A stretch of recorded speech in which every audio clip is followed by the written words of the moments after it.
How often should you work out? Depends on many factors.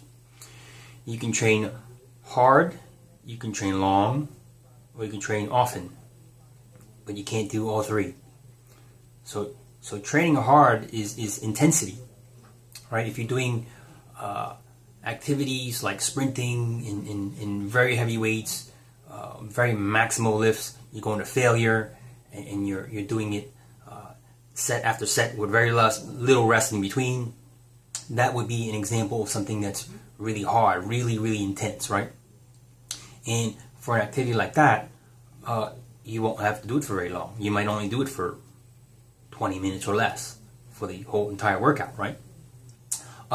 Training long would be something where you're doing a lot of sets, a lot of repetitions, so the intensity is not as high, but you're doing more of it, right?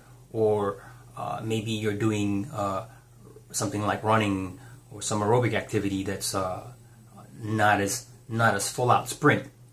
You're doing it, it's a lower intensity, and you're doing it for a longer amount of time, right? You're running more miles, but you're running at a slower pace, right? And often would be the frequency. So how many times a week do you do it, right? Do you do it every day? Do you do it once a week, or how frequent? So the idea is you cannot go hard and long and do it frequently, right? You gotta whichever parameter you're looking at, the other two have to be reduced. So if you're going to be very intense, then you can't do it very long and you can't do it very often. If you're doing it for a long time, then you can't go hard and you can't do it often. And if you do it often, it can't be very intense or high volume.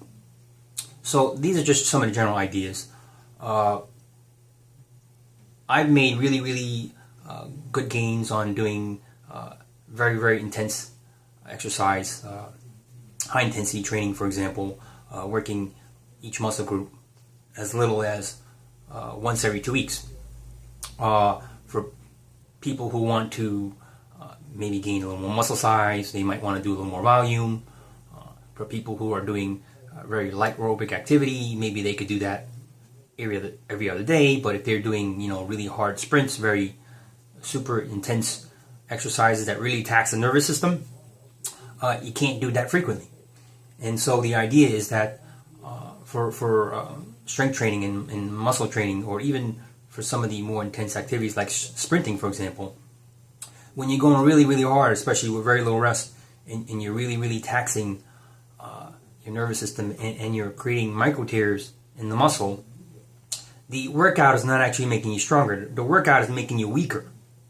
It is your ability to recover from the activity that makes you stronger. So once you've trained really hard and you really stress the body, and you're stimulating it to grow, you have to allow the body sufficient amount of time to repair itself.